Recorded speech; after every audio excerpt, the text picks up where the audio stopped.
계속되어지는 하나님의 귀한 은혜 가운데 넘치는 주의 축복이 여러분 모두에게 함께하기를 간절히 바랍니다. 이 시간에 우리 박종국 집사님 오셨는데 환영합니다. 저 이제 단풍의 계절이 끝났고 낙엽의 계절이죠. 낙엽이 뒹굴고 있습니다. 낙엽이 밟혀지고 있는데 그 낙엽을 밟으면서 낭만을 찾는 사람들이 있는가 하면 그 낙엽을 밟으면서 인생의 덧없음을 느끼는 사람들이 있어요. 여러분들은 어느 편에 서 있는 사람들이십니까? 이 낙엽을 밟으면 참 좋다, 이 밟히는 소리가 참 좋다, 이것을 느끼면서 낭만적으로 살아가십니까? 아니면 참 떨어지는 낙엽을 보면서 인생 덧없다, 인생 덧없다, 나는 언제 첫장 날까, 이렇게 생각하면서 사십니까? 범죄한 아담이 처음 떨어지는 낙엽을 보면서 그의 이 마음의 심경은 어떠했는지 아시겠지만 제가 한번 읽어드리도록 하겠습니다. 시드는 꽃과 떨어지는 잎 가운데서 최초의 쇠퇴의 징조를 목격하고 아담과 그의 반려자는 오늘날 사람들이 죽은 자를 위하여 슬퍼하는 것보다 더 깊이 슬퍼하였다. 연약하고 우아한 꽃들의 죽음은 참으로 슬픔의 한 원인이었다. 그러나 미끈한 나무들이 잎들을 떨어뜨릴 때에 그 광경은 죽음이 모든 생물의 운명이라는 엄숙한 사실을 마음에 생생하게 심어주었다. 떨어지는 낙엽 한 잎을 보면서 초상집에서 자기 부모의 죽음 앞에서 슬퍼하는 것보다 훨씬 더 큰 슬픔을 그가 경험을 했고, 그러면서 인간에게 주어진 운명이 무엇인지 위대한 교훈을 깨달았다 그랬어요. 낙엽이 떨어지는 이 계절, 수북이 쌓인 낙엽을 밟으면서 우리는 인생의 운명을 생각해 보았으면 좋겠습니다. 이 사건 뒤에 이제 또 어떠한 일을 경험하냐면 하나님께서 이제 아담과 하와에게 제사 드리는 법을 가르치잖아요. 양을 죽여서 제사 드리는 법을 가르치잖아요. 처음 이 에덴 동편에서 그가 제사를 드릴 때에 경험했던 그 심경은 어떠했냐면, 희생 제사들은 사람에게 그의 죄를 항상 상기시켜주고 자신의 죄에 대한 참회가 동반된 시인과 약속된 구속주를 믿는 그의 신앙의 고백이 되도록 하나님에 의하여 제정되었다. 그것들은 타락한 인류에게 죽음을 가져온 것은 죄라는 엄숙한 진리를 깊이 명심시키려고 제정되었다. 아담에게 있어서 첫 희생 제사는 가장 고통스러운 의식이었다. 가장 고통스러운 의식이었다. 그의 손은 하나님만이 주실 수 있는 생명을 취하기 위해 들려져야 하였다. 조금 길어도 조금 더 읽을게요. 그는 이때 죽음을 처음으로 목도하였다. 처음 이 양의 죽음을 통하여 죽음을 처음 목도하였다. 그는 자신이 하나님께 순종하였었더라면 사람이나 짐승이 죽는 일이 없었으리라는 것을 알았다.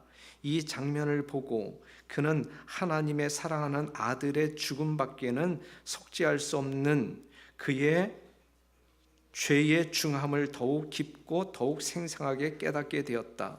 그리고 그는 범죄한 자를 구원하시려고 이처럼 놀라운 속전을 지불하려 하시는 하나님의 무한하신 선하심에 경탄하였다 그랬어요. 이건 엄청난 슬픔 가운데 또 말할 수 없는 경탄의 마음을 가지고 양잡아 처음 제사 드리는 아담이 이제 경험했다라고 하는 사실이죠.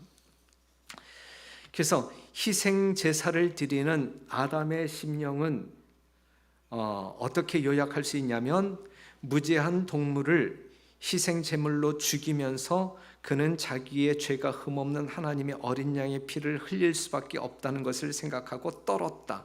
아담에게 있어서 첫 희생 제사는 가장 고통스러운 의식이었다. 요거 하나 아담이 경험했고, 그 다음에 그리고 그는 범죄한 자를 구원하려고 이처럼 놀라운 속전을 지불하려 하시는 하나님의 무한한 선하심, 이 자비하심에 경탄하였다 그랬어요. 오늘 하나님께 예배를 드리는 여러분들의 심령은 어떠한 마음인지 궁금합니다. 하나님께 예배를 드렸던 아담의 심령은 이랬는데 오늘 우리들의 심령은 어떠한지 궁금합니다. 여하튼 에덴동 편 그 화영검 앞에서 이 제사를 드리는 이 아담의 심령 가운데는 그 복음으로 인해 놀라운 갈망의 마음이 있었어요. 갈망의 마음. 그것이 뭐냐면 쫓겨난 에덴으로 돌아가고자 하는 갈망의 마음이 있었고, 그 다음에 이것보다 더 발전되어진 마음이 있었는데, 이 쫓겨난 에덴 동산보다 더 나은 본향을 갈망하는 마음이 있었고, 그 다음에 요한계시록 21장에 나와 있는 이 새 하늘과 새 땅에 대한 갈망의 마음이 있었어요. 그러한 갈망의 마음이 있었기 때문에 하나님 앞에 나와 제사를 드릴 수 있었다라고 하는 사실이죠. 그 갈망의 마음을 가지고 정말 그 갈망을 이루어 줄 수 있는 유일한 희망, 양을 잡아 드리는 제사를 드릴 수가 있었던 거예요.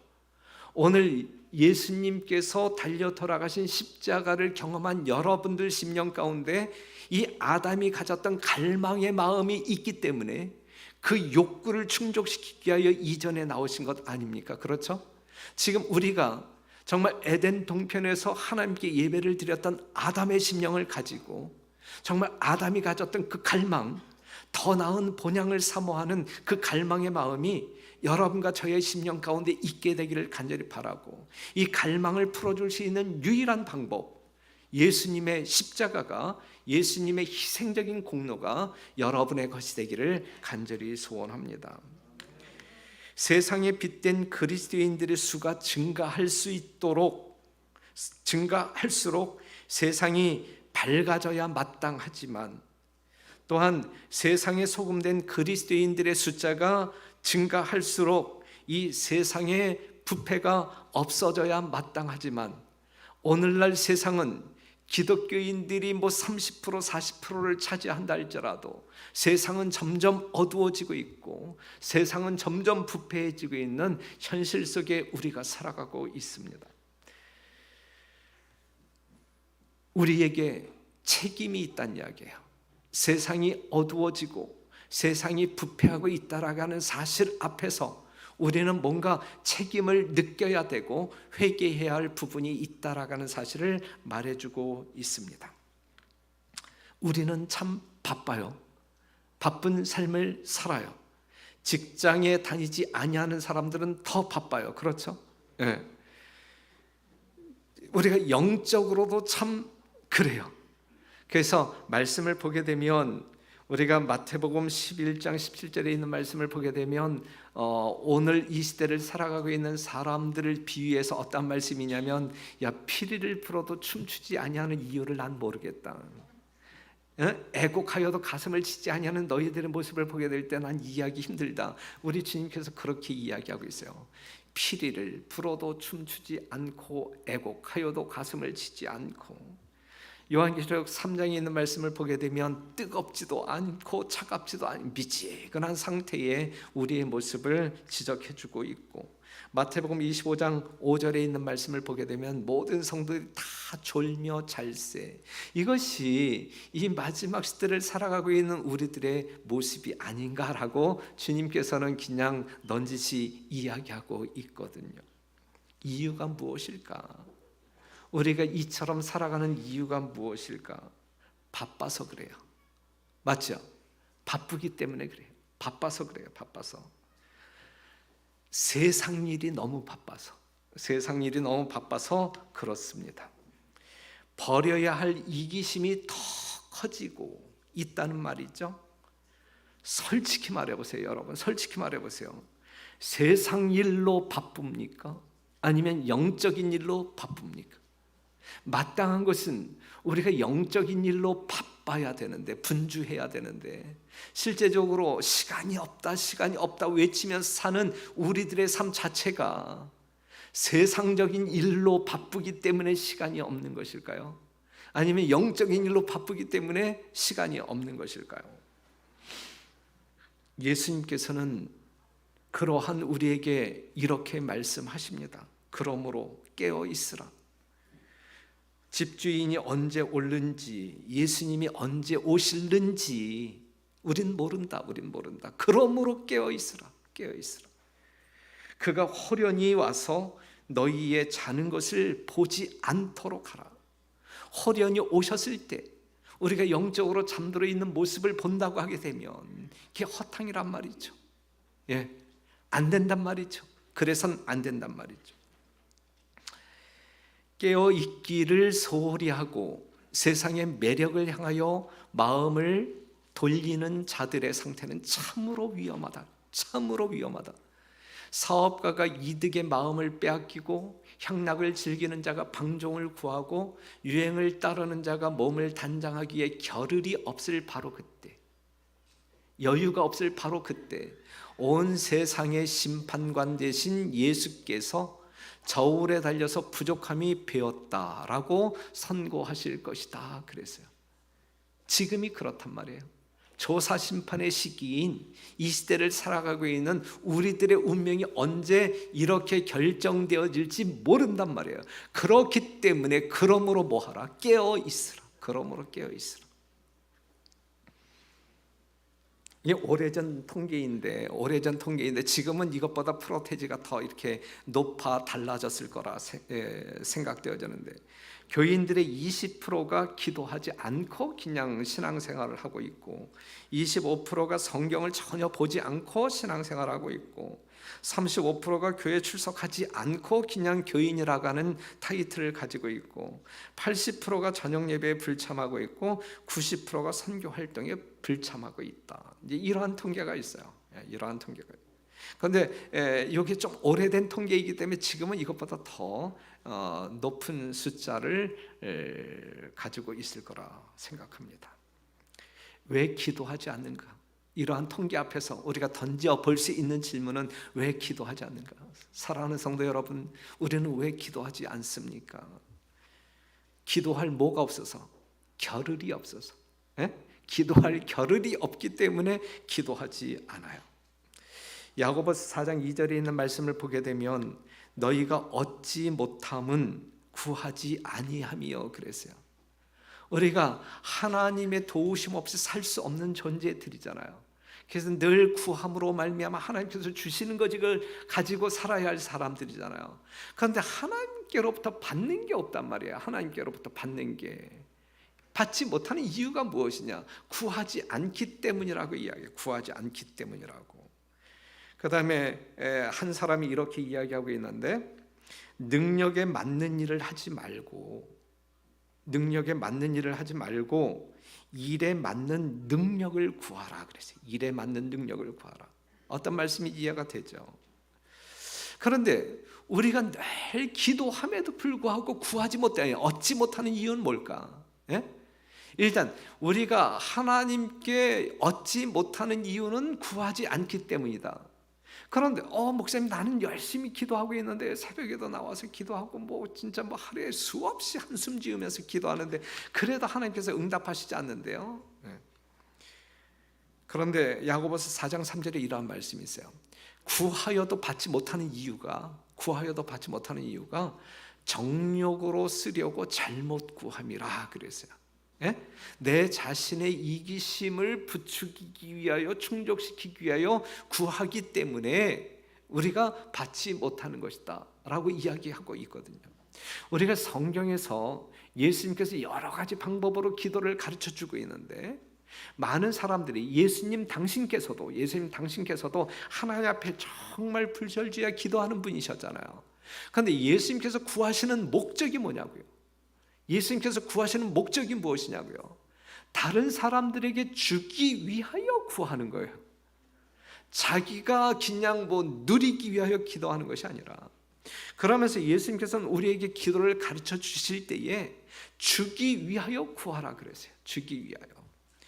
자기 자신의 어떤 그 탐욕을 위하여 구할 때에 그것은 구하여도 얻지 못할 기도이다 라고 이야기하고 있는 것입니다. 여하튼 우리는 기도해야 된다는 이야기예요. 기도해야 한다는 이야기예요. 오늘날 왜 사람들은 성경을 연구하지 않느냐? 왜 성경을 연구하지 않느냐?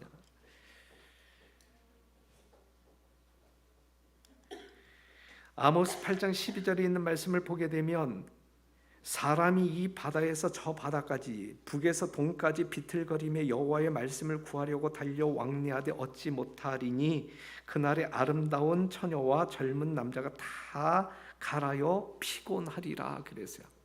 이러한 때가 온단 말이에요. 마지막 때에 여러분들이 하나님의 말씀을 연구하고 하나님의 말씀을 통하여 뭔가 어떤 그 여러분들의 영적인 욕구를 채우고자 하는 그러한 상황 앞에 있다 할지라도 하나님의 말씀이 우리에게 다가오지 않는 그러한 때가 있단 말이에요. 그렇기 때문에 우리는 영적으로 비틀비틀 거리면서 그냥 죽어갈 수밖에 없다라는 사실을 말해주고 있는 것이거든요. 사랑하는 성도 여러분, 우리가 하나님의 말씀을 공부할 수 있는 너무 좋은 환경 가운데 살아가고 있지 않아요? 그렇죠? 하나님의 말씀, 이 성경을 번역해 놓는데 이 성경 말씀은 너무 어렵다. 그래서 더 쉽게 이해할 수 있는 번역본이 또 나오고 그것보다 더 쉬운 번역본이 나오고 그래서 이 성경에 대한 번역본들이 아주 수다하게 많잖아요. 그래서 오히려 더 헷갈리는 경우들이 있잖아요. 이렇게 성경을 쉽게 이해할 수 있는 또 수많은 주석책들도 있고 그럼에도 불구하고 우리가 성경을 연구하지 않은 이유는 무엇이냐 이거예요. 이유는 우리의 심령 가운데 하늘에 대한 갈망이 없기 때문이 아닐까요? 정말 천하보다 귀한 영생에 대하여 이 생명에 대하여 갈급하지 않기 때문이 아닌가요? 하늘보다 세상의 가치를 더 위대하게 생각하기 때문이 아닐까요? 사랑하는 성도 여러분, 그렇게 살아서는 안 된다는 이야기예요. 그렇게 살아서는 안 된다는 이야기예요. 우리는 기도함으로 하나님과 접촉해야 되고 말씀을 통하여 하나님의 음성을 들어야 되고 말씀을 통하여 하나님의 능력을 경험해야 되고 그것으로 살아가야 할 사람들이거든요. 그러한 성도 여러분 되시기를 간절히 바랍니다. 때가 때니만큼 그래요. 그러므로 깨어 있으라 그랬어요. 그러므로 깨어 있으라. 오늘날 왜 사람들은 왜 일하지 않는가? 우리가 성경을 보게 되면 달란트라고 하는 것은 영적인 능력이라고 하는 것은 사용함으로 말미암아 증가되는 거예요. 영적인 달란트는 사용함으로 말미암아 소멸되어지는 것이 아니라 사용하면 사용할수록 증가되는 것이 달란트다. 영적인 달란트다. 사용하지 않음으로 없어지는 것이 영적인 달란트이다라고 하는 사실이죠. 사용해야 한다니까요. 우리가 일함으로 말미암아 우리의 영적인 능력을 쇄신해야 합니다. 그리스도와 같은 봉사 사업에 자신의 생애를 바치는 자들은 진정한 행복이 무엇임을 안다. 그래서 지금 여러분들이 누리고 있는 행복이 어떠한 행복일까요? 잠깐 없어질 그러한 행복인가요? 잡았다가 놓치는 행복인가요? 아니면 영원한 행복인가요? 진정한 행복인가요? 사랑하는 성도 여러분, 우리는 진정한 행복을 누려야 할 사람들 아닙니까? 하늘에서 경험해야 할 행복을 이 땅에서도 누려야 할 그러한 성도들 아닙니까? 그렇죠? 그런데 진정한 행복은 언제 경험할 수 있느냐 이거죠. 진정한 행복은 우리가 하나님의 영광을 위하여 우리의 이웃을 위하여 무언가 역할을 할 때, 일할 때 우리의 행복은 증진될 것이다. 이것이 진정한 사라지지 않는 일시적인 행복이 아닌 영원한 행복이 될 것이다 라고 하는 것이거든요. 그들에게는 영적으로 침체되어 있을 사이가 없다. 일하는 사람들에게 있어서는 영적인 침체가 경험되어질 사이가 없다. 그들은 이제 봐요. 그들은 사람을 바라봄으로 하나님께서 돌아가셨으므로 그들의 생애 가운데 하나님의 능력이 없었다. 그들이 지켰던 종교의 형식은 품성을 변화시킬 수 없었다. 그들은 박하와 회양과 근체의 11조를 들이대 율법에 더 중한 바 의와 인과 신은 버렸다 그랬거든요. 예수님 당시 유대인들에게 하는 이야기예요. 바리새인들에게 하는 이야기예요. 사랑하는 성도 여러분, 종교적인 형식은 가지고 있었지만 정말 어떤 그 내면의 알맹이 의와 인과 신은 버렸다. 이러한 신앙은 의미가 없는 신앙이거든요. 이러한 신앙은 하늘을 기업으로 얻을 수 없는 신앙이거든요. 그렇죠? 사랑하는 성도 여러분, 우리가 하나님 편에서 하나님께서 주신 사역을 함으로 말미암아 충성되이 함으로 말미암아 우리는 영적인 능력을 계속적으로 혁신시켜 나아갈 수 있는 거예요. 여러분들의 영적인 달란트가 계속적인 세월 속에 증가되기를 간절히 호소합니다. 예수님은 기도하셨어요. 그렇죠? 예수님은 기도하셨어요. 여러분들이 아시는 대로 이 광야의 40일 기도는 유명하잖아요. 이게 예수님께서 처음으로 하나님께 드리신 기도이잖아요. 저는 이걸 알파의 기도라고 해요. 알파의 기도. 자, 그러면 예수님께서는 어떤 내용으로 기도하셨을까? 그는 홀로 계셔서 자기의 사명과 사업을 묵고 하시기 위하여 광야로 가셨다. 그는 금식과 기도로서 그가 걸어가야 할 피 묻은 길을 위하여 자신을 분리시켜야 할 것이었다 그랬어요. 이 세상 모든 인류의 죄를 감당할 수 있도록 정말 그 죄를 지고 가야 할 이 피 묻은 길, 고난의 길, 죽음의 길을 기꺼이 갈 수 있도록 그 능력을 하나님께로부터 부여받기 위하여 그는 기도하셨다. 어떻게? 이렇게 기도하셨다고요. 예? 금식과 기도로. 광활한 광야에서 홀로 무릎을 꿇고 기도하시는 예수님을 이 시간 바라보았으면 좋겠습니다. 그는 아무것도 잡수시지 않았고, 그런데 무엇을 위한 간절한 기도이냐? 자기의 유익을 위한 간절한 기도이냐? 아니면 여러분들을 위한, 여러분들을 살리기 위한, 여러분들의 영적인 잠을 깨우기 위한 간절한 기도이냐? 그 기도였단 말이죠.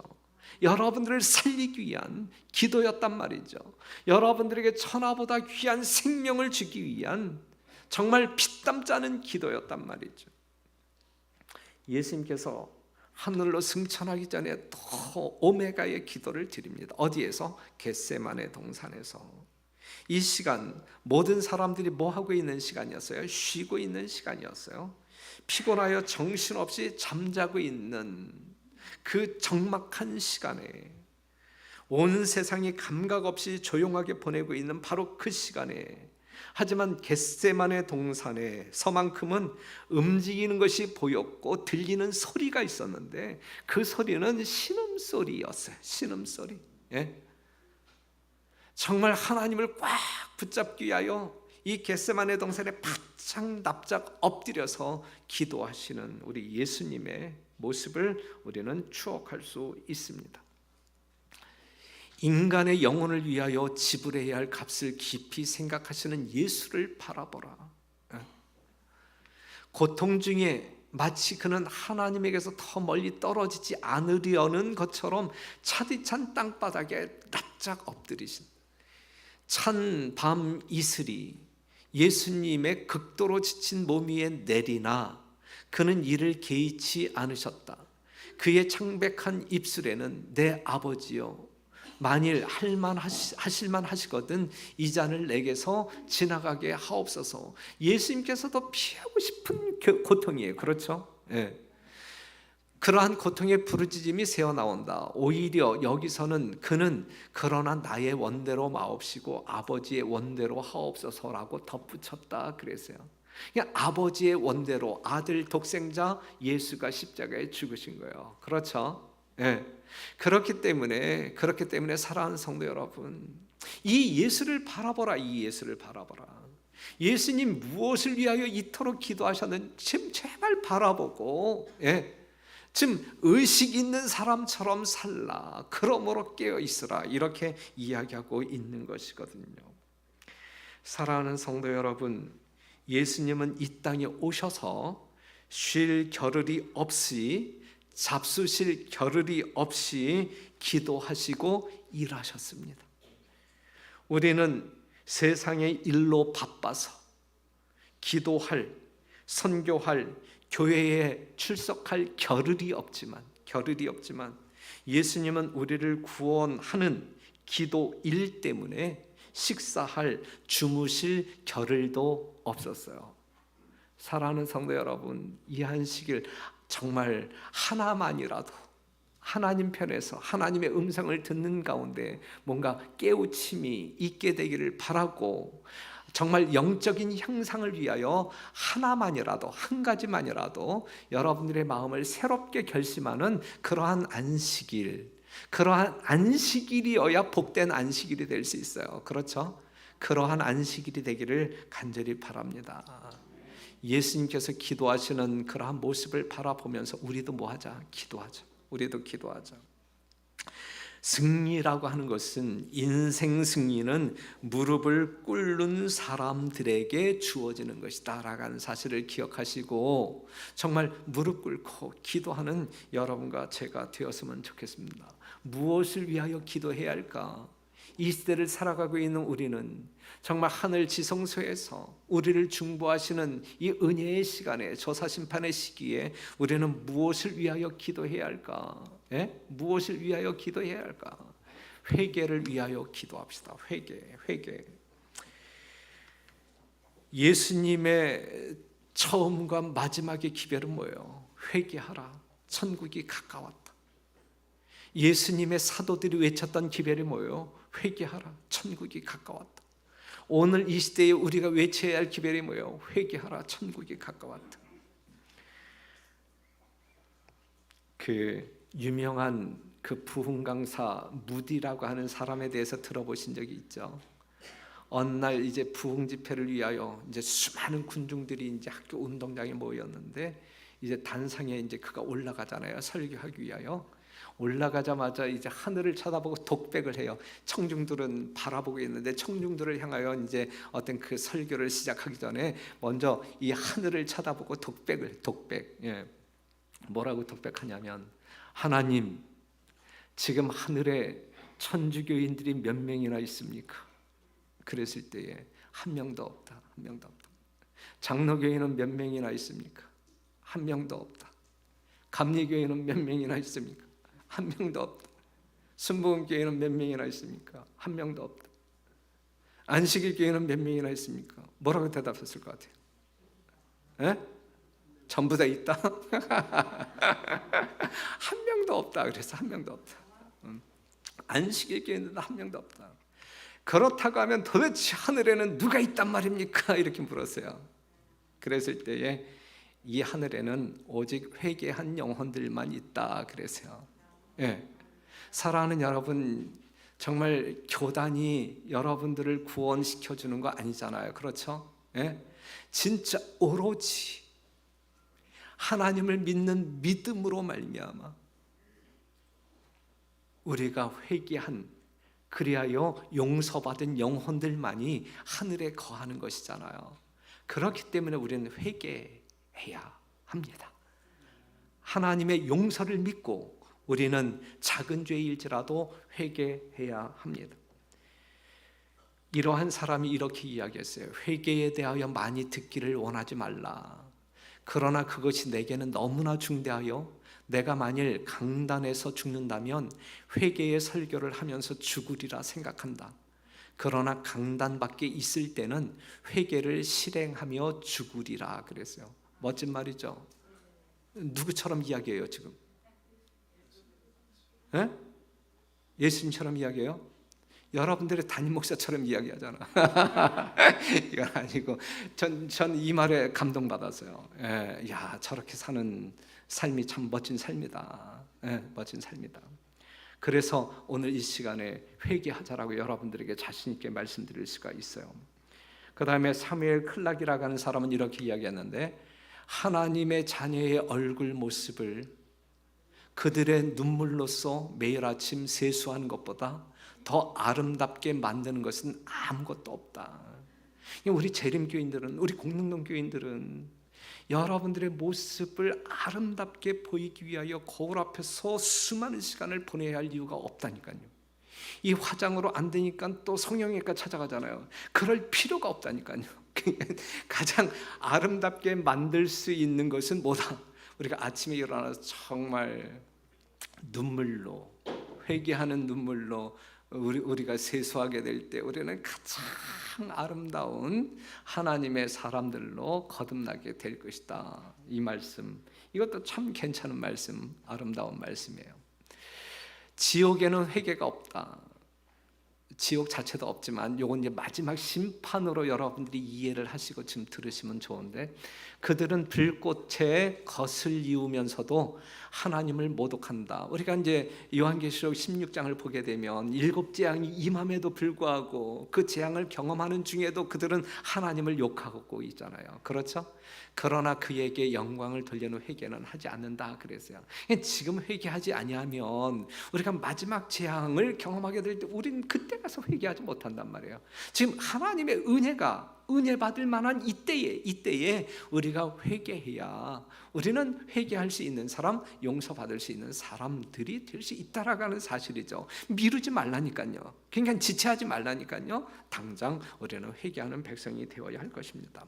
우리 교단의 유명한 목사 모리스 엘 벤덴 목사님은 하나님은 용서를 주시기 이전에 우리에게 회개를 주신다 그랬어요. 회개는 은사라 그랬어요. 하나님께서 주시는 은사라 그랬어요. 그래서 우리가 회개할 수 있는 은사를 달라고 기도할 필요가 있습니다. 예. 용서를 주시기 이전에 우리에게 회개를 주신다. 그리고 엘렌 G 화이트 선지자는 우리는 회개한 목사들과 위대한 백성이 필요하다. 이 시대에 우리는 회개한 목사들과 회개한 백성들, 위대한 백성들이 필요하다. 회개를 강력하게 요청하고 있는 말씀이에요. 사랑하는 성도 여러분, 우리는 회개해야 합니다. 회개해야 합니다.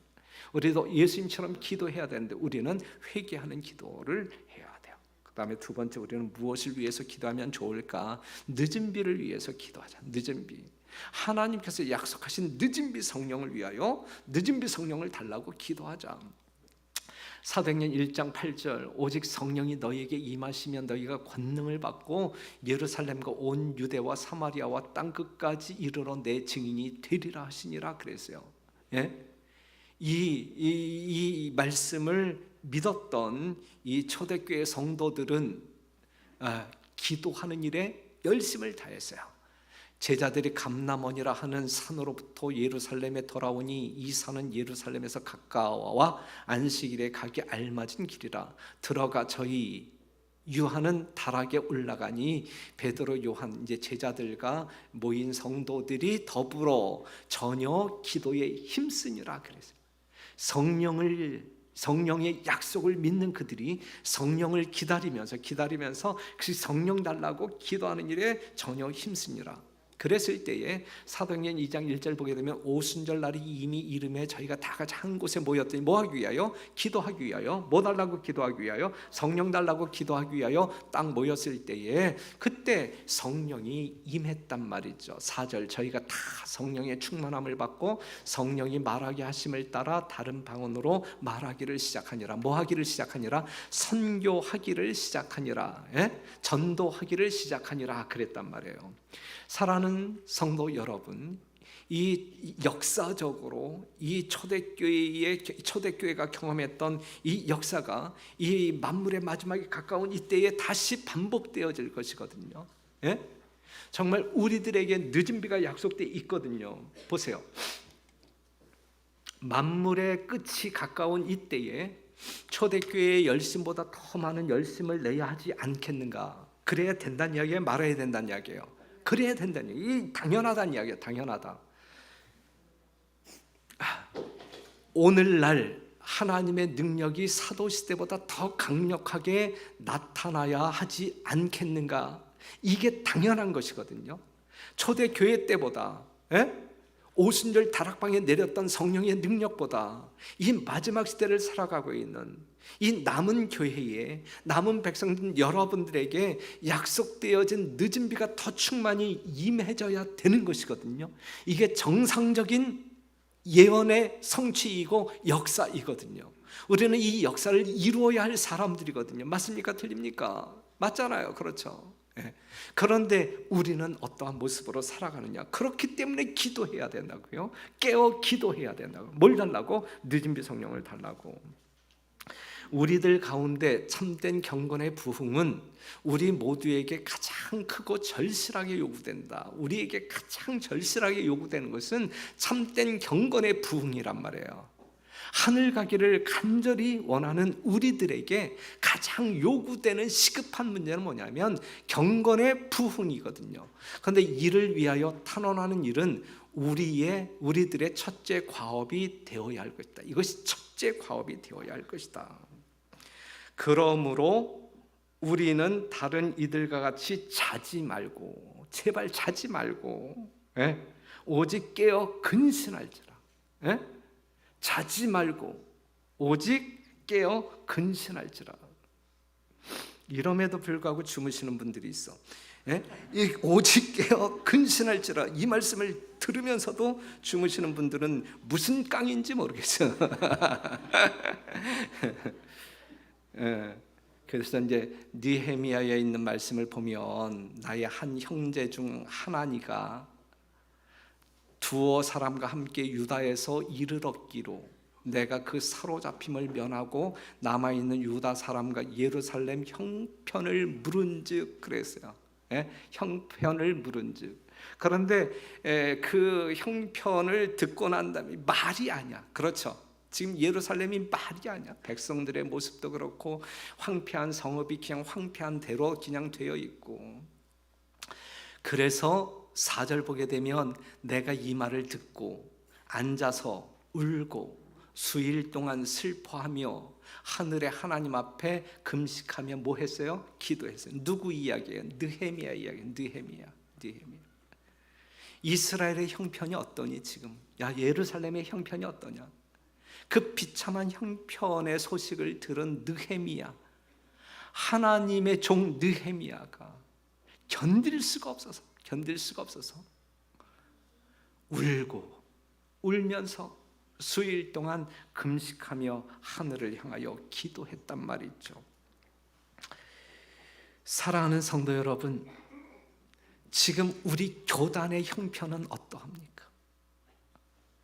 우리 교회의 형편은 어떠합니까? 여러분들의 개인적인 형편은 어떠합니까? 정말 우리가 룰루랄라 할 수 있는 그러한 좋은 형편입니까?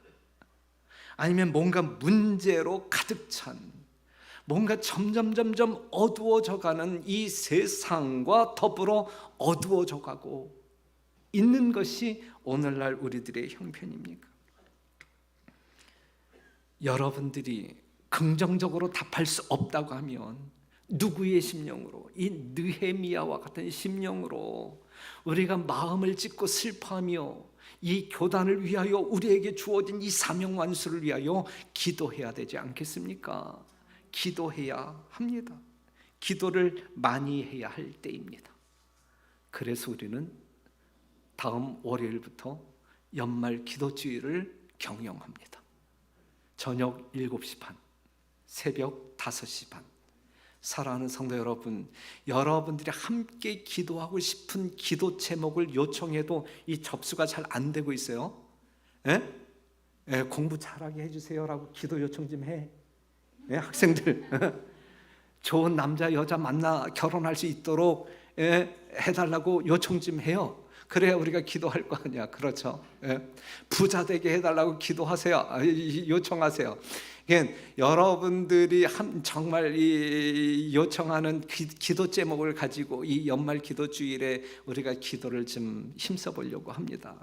여러분들이 참여하실 수도 있고, 그 다음에 이제 부득이한 이유 때문에 참여 못하실 경우에는 정말 이 마음으로 이 성전을 향하여 있는 곳에서 또 이렇게 기도하실 수 있잖아요.